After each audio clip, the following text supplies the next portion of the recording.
Hola a todos y bienvenidos de nuevo a mi canal. Soy Yasmín Elizabeth Munda Cabral y hoy les invito a un viaje literario a través de las novelas más emblemáticas de Matar un ruiseñor de Hartley, publicada en 1960. Esta obra maestra nos transforma el corazón del sur de Estados Unidos durante la Gran Depresión, en un tiempo de dificultades económicas y profundas divisiones sociales, pero más allá de un contexto histórico, Matar un ruiseñor es una historia que resuena con nosotros, inclusive hoy en día. Planteemos preguntas sobre la justicia, la empatía y la valentía. Acompáñenme mientras exploramos a un mundo a través de los ojos de Sneak Fish, una niña que está aprendiendo la valiosa que es la vida, sobre la vida, y personalmente esta novela me ha enseñado mucho sobre la importancia de la perspectiva y la lucha contra los prejuicios, preparándose para surgirnos en una atmósfera de Mayabón Alama, donde los secretos se esconden bajo el abrazo y sobre la inocencia, la lucha para sobrevivir. Mayabón Alama en los años 1930 era un pueblo que parecía haberse detenido en el tiempo. El ritmo de la vida era lento y pausado, marcado por el calor sofocante del verano y la tranquilidad del invierno. Las casas eran una mayoría de madera y las otras eran grandes. Se alineaban a lo largo de las calles. La gente se conocía desde siempre y las tradiciones se transmitían de generación en generación. Pero bajo esa fachada ceremoniosa, Mayabón escondía una profunda desigualdad y un racismo arraigado. Era un lugar donde las apariencias importaban mucho y donde las diferencias eran vistas como sospecha.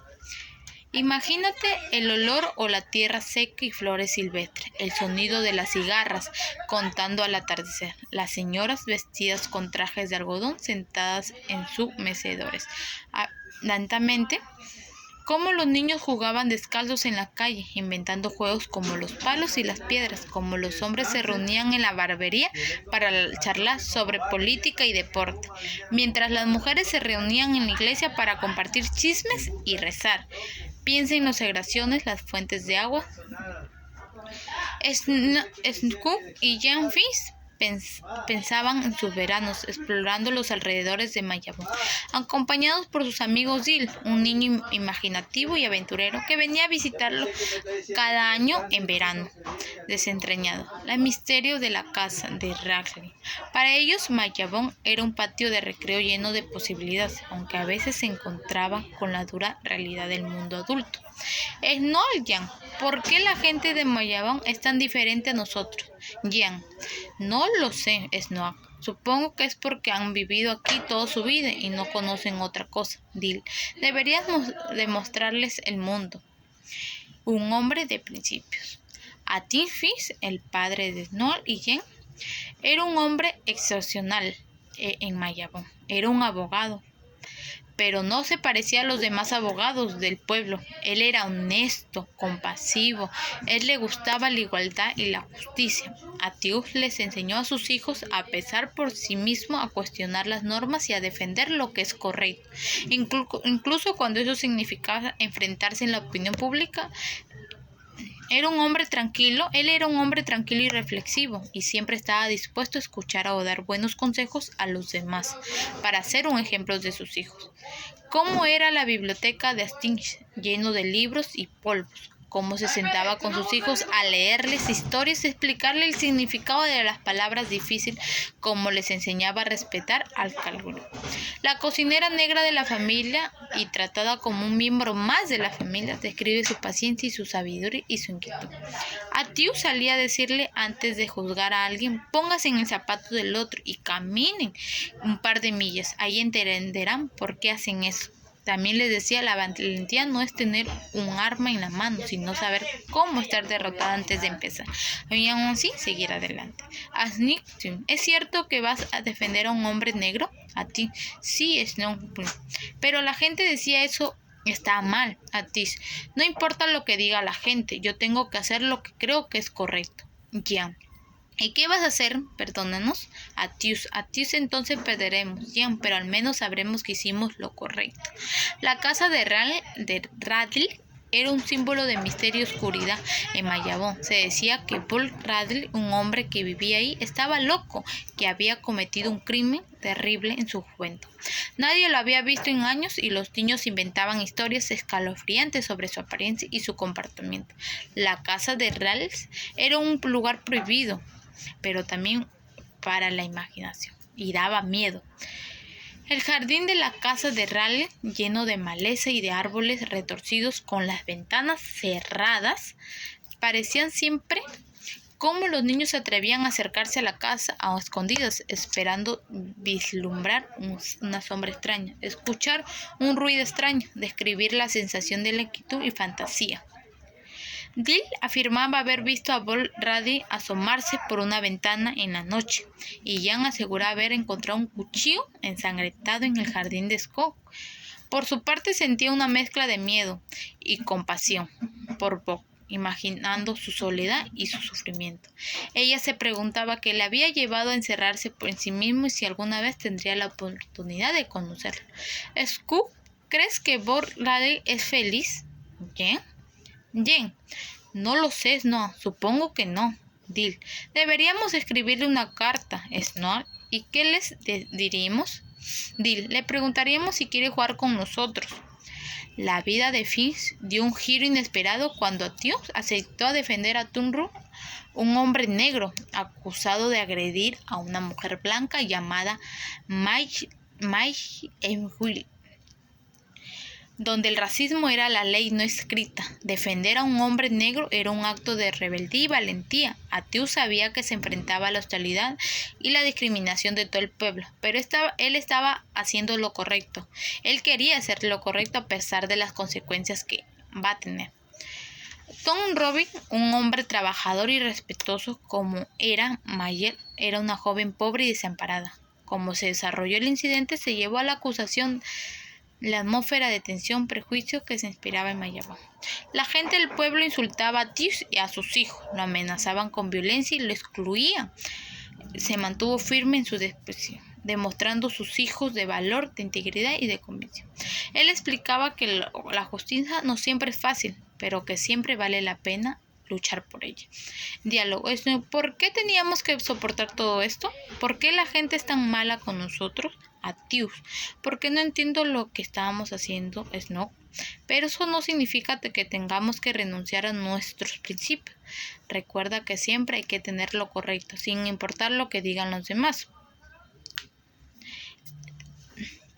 Empezamos el juicio que se va a llevar entre Tom Robin y el que lo va a defender. Fue un acontecimiento de conmoción a Mayabón. La gente se apiñaba en el juzgado para presenciar el enfrentamiento entre Atius y los acusadores de Tom. Atius presentó pruebas irrefutables de la inocencia de Tom, demostrando que Mayabel había mentido y que su padre era el agresor de ella, que ella había sido pegada por sus padres, pero ella no quería decir la verdad y se afirmaba que él era.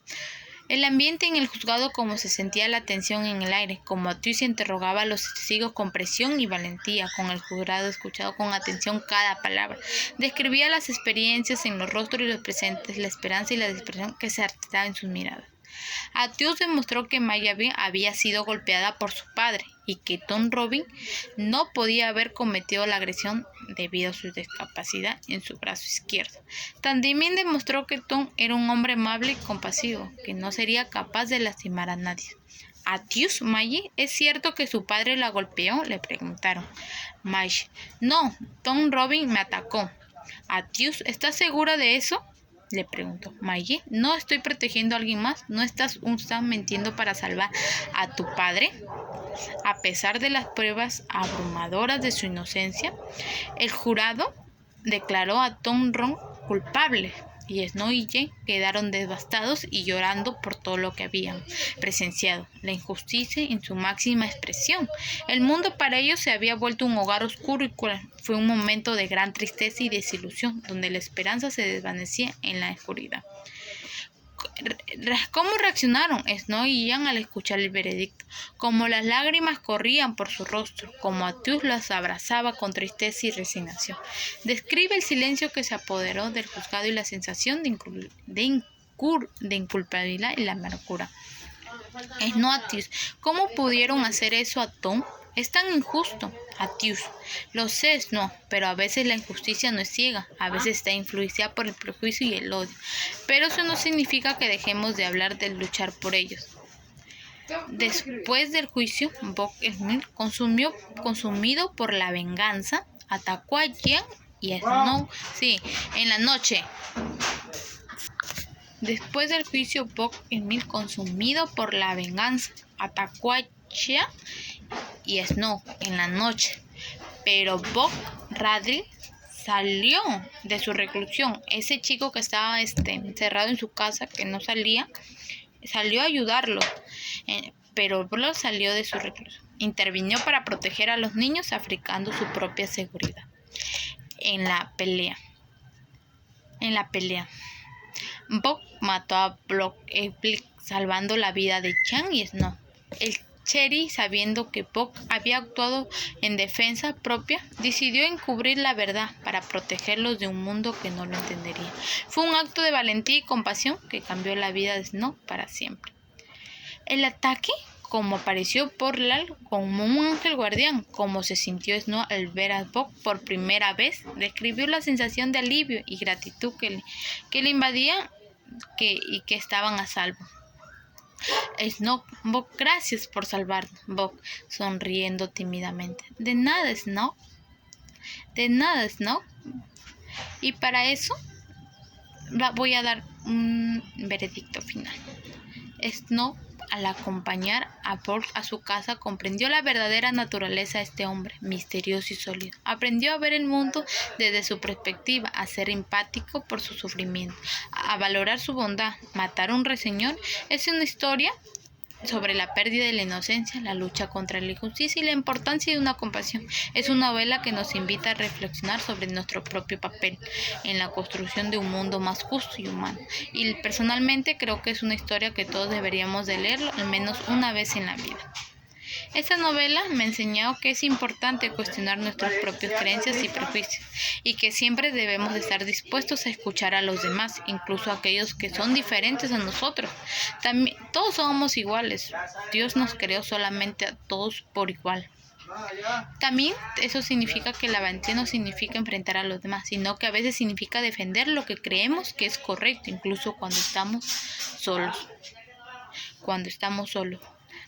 Para mí fue de valentía que el padre de Jan, ¿no? le enseñe lo que realmente es lo correcto en hacer. Y esa historia vuelve a la final porque la primera obra nos dice un terrible accidente. Mi hermano de 13 años quedó con la mano izquierda o la derecha, no me acuerdo muy bien, más grande que en la otra. Y ahí todos los acontecimientos que están contados de la historia, que les he narrado un poco, nos lleva al principio que la niña nos dice, que la niña nos narra primero de lo que iba a pasar, nos iba a acontecer. Y me centra mucho esa historia, porque a pesar del color de piel, de la clase social, que algunos personas hacen diferente a eso, el padre de Jan y Snow decidió defenderlo al Señor, y él llegó con la verdad. Pero la injusticia que sigue existiendo actualmente, la injusticia siempre ganó. Pero las pruebas eran correctas, pero el abogado era color blanco. Por el color de piel más se guiaban ahí y perdió el veredicto. Espero que hayan disfrutado de este recorrido de Matar a un ruiseñor. Les invito a leer la novela y a compartir sus propias reflexiones en los comentarios. Gracias por acompañarme y nos vemos en un próximo video porque voy a seguir narrándola. Gracias, hasta luego y espero hayan disfrutado de mi poca narrador de la historia de Matar a un ruiseñor. Mi nombre es Yasmin Elizabeth Mundaca Vargas y me despido con para que se acuerden, soy del Instituto Sagrado Corazón de Jesús y nos vemos a un próximo video. Espero les haya gustado.